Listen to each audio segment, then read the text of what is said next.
পরিবর্তন হয়ে যায়, শরীর শক্ত হয়ে গেল। তখন কৃষ্ণ বলল, যখন জল দিচ্ছিল তখন আমি মুখ বন্ধ করেছিলাম, যখন আমার গায়ে জল দিচ্ছিল তখন আমি মুখ বন্ধ করে দিয়েছিলাম, তাই কণ্ঠ পরিবর্তন হয়। সব সখীরা দীর্ঘশ্বাস ছেড়ে আশ্বস্ত হলো। সব সখীরা বলল, হে রাধে, আর সব পরিবর্তন কিভাবে এমন হলে বল না রাধে। তখন কপট কৃষ্ণ বলছে, হায় হায়, সেই কথা আমি সবাইকে বলতে পারবো না, আমার লজ্জা করছে। তোরা যদি শুনতে চাস তবে একজন একজন করে গোপনে আড়ালে গিয়ে কানে কানে বলতে পারি। পরমেশ্বর ভগবান শ্রীকৃষ্ণ অখিল রসমৃত। তিনি চেয়েছেন যে সকল গোপীকে চিন্ময় জ্ঞান দান করে তাদের গত জন্মের দেওয়া প্রতিশ্রুতির কথা রক্ষা করা। ভগবান এই লীলার ভিতরে অনেক গুহতম রয়ে গেছে।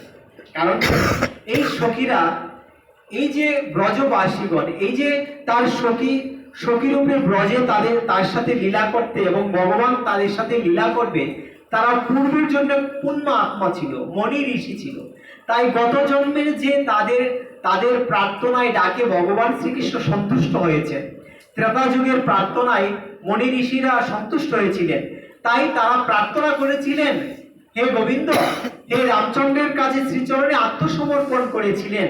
তুমি যে মা সীতারে হারিয়ে গেছে, তোমার গৃহিণীকে, তোমার স্ত্রীকে যে রাবণ ধরে নিয়ে গেছে, আর সেই স্ত্রী লোকের জন্য তুমি কান্নাকাটি করছো, এমন ভাবে নয়নের জল জ্বলছ যেন সে ছাড়া তোমার জীবন অচল। তাই দেখলেন যে একজন রমণীর জন্য, একজন স্ত্রীর জন্য যে ভগবান স্বয়ং কিভাবে কেঁদে কেঁদে তাকে খুঁজতে এবং তাকে আনতে শত শত পথ অতিক্রম করে তাকে নিয়ে আসবে সেই রাবণের কাছ থেকে। এইভাবে যখন দেখলেন রামচন্দ্র, তখন প্রার্থনা করলেন, হে প্রভু, আমরা যেন আগামী জন্মে তোমার শ্রীচরণ পাই। আর সেই শ্রীচরণ পাই কি রূপে? পুরুষ রূপে নয়, রমণী রূপে। তাই তারা পুণ্যাত্মারা সেই গোপী রূপে এই ব্রজলীলায় অংশগ্রহণ করলেন।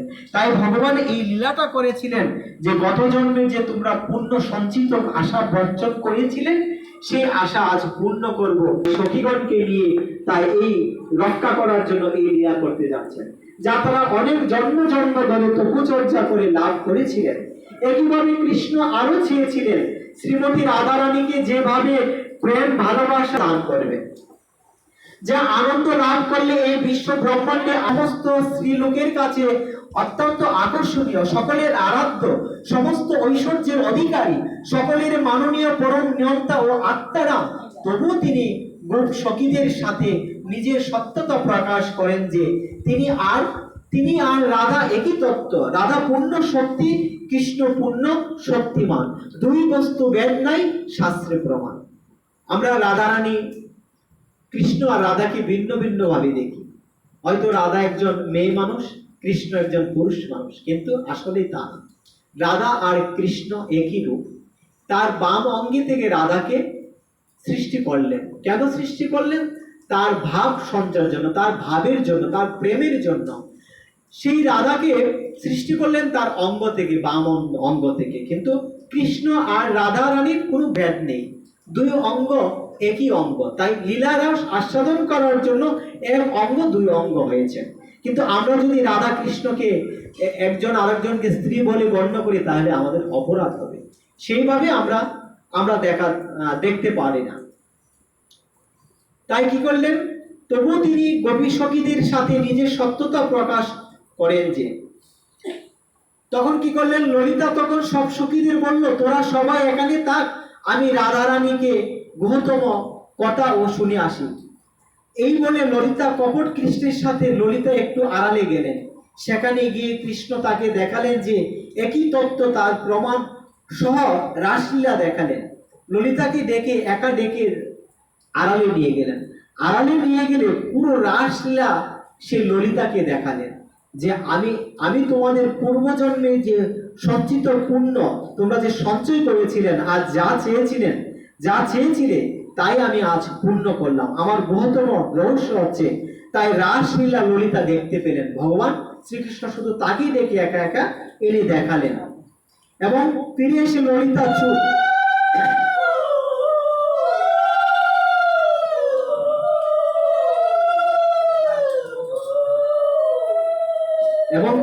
এসে ললিতা চুপ। একে একে সব সখীদের কৃষ্ণ রাধারানীর সাথে তার অন্তত সম্পর্কের কথা প্রকাশ করলেন, কিন্তু কৃষ্ণ আবার যুগমায়া বলে আবার সবাইকে তা ভুলিয়ে দিলেন। এই যে এক একজনকে এক একভাবে ডেকে ডেকে এনে তার রসরাজ ভগবানের লীলা দেখালেন, কিন্তু পরক্ষণে যোগমায়া মানে আমাদের দুর্গা মায়া তার সব লীলা যা দেখেইছিলেন সব ভুলে গেছে, আবার সেভাবেই তারা সখী হয়ে আসলেন। একজনকে আরেকজন বলছে না যে আমাকে কি দেখিয়েছিলেন, এভাবে তারা যার যার ভাবে সে দেখছে। এবার সব সখীরা তবু কৃষ্ণকে বলছে, হে সখী, অনেক চলনা হলো, হে রাধে এবার তোমার স্বরূপে আসো, দোলনার সময় গড়িয়ে যাচ্ছে। এই যে দোলনার সময় গড়িয়ে যাচ্ছে, ললিতা বলছে তুমি তো এখন কৃষ্ণ রূপ ধরেছ, তোমার স্বরূপে আসো, তুমি রাধারানী হয়ে যাও, আর অপেক্ষা সইবে না, আর অপেক্ষা করো না, আমাদের দোলনায় দুলতে হবে, দোলনার যে সময় চলে এসেছে, দোলনার সময় গড়িয়ে আসছে।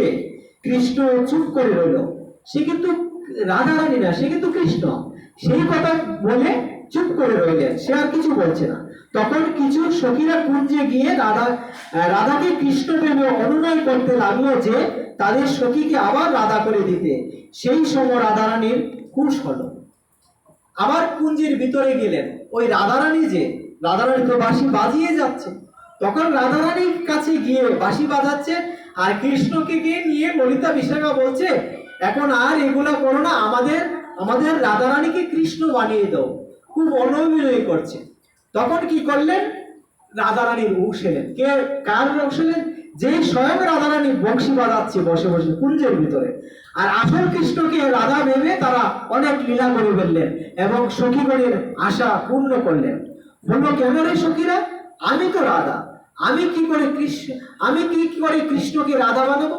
তখন সবাই কৃষ্ণের চরণা বুঝতে পারলো, তখন শেষ পর্যন্ত কৃষ্ণের সেই চরণা বুঝতে পারলেন। সব সখীরা ও কৃষ্ণ হাসি তামাশা করে আনন্দে সীমা রইল না। সব সখীরা রাধা কৃষ্ণকে ঘিরে নৃত্য গীত করতে লাগলো। বৃন্দা দেবী আগেই জুলন তৈরি করেন। এই জুলনটা তৈরি করেছিলেন কে? বৃন্দা দেবী। এই যে আমাদের বৃন্দা দেবী মানে তুলসী মহারানী রেখেছিলেন। রাধা কৃষ্ণ সহ সব সখীরা সেই জুলনের কাছে গেলেন, যে জুলনটি ছিল সোনা ও মণিমুক্তা দিয়ে গাঁথা, রূপুর দড়ি, বিভিন্ন ফুল ফল লতা গুল্ম দিয়ে আচ্ছাদিত, আর ষড়ঋতুর কারণে এক আনন্দ মনোহর পরিবেশ ছিল।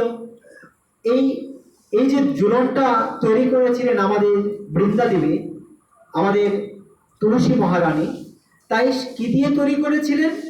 সেই সোনার ও মণিমুক্তা দিয়ে গাঁথা, রূপর ধরি, বিভিন্ন ফুল ফল লতা গুল্ম দিয়ে আচ্ছাদিত করে, আর কি করেছিলেন?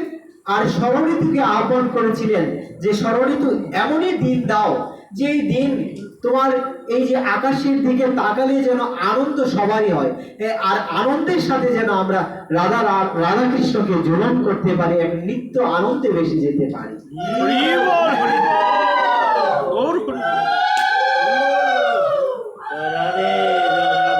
এক গাছ আরেক গাছকে, এখানে কি ফুল আছে? আলাদা ফুল আছে? ফুল আছে, আচ্ছা রাখেন, পরে ইলিয়ার শেষ করি। পাখিরা কুঞ্জ ও মধুর সকলে নৃত্য করতেছিল। সব সখীরা সেই স্বর্ণখচিত জুলনটিতে রাধা কৃষ্ণকে বসালেন। কেউ গান গাইতে লাগলো, কেউ বাদ্য বাজাতে লাগলো, অন্যরা দোল দিতে লাগলেন। রাধা দোলনার অপর প্রান্তে একটু দূরে সরে দড়ি ধরে আছে দেখে কৃষ্ণ সবাইকে আর ও জোরে দুল দিতে উৎসাহ দিতে লাগলেন। যখন সখীরা মিলে রাধা কৃষ্ণকে সাজালেন, তখন দোলনায় ধুল করলেন। এখানেই রাখেন।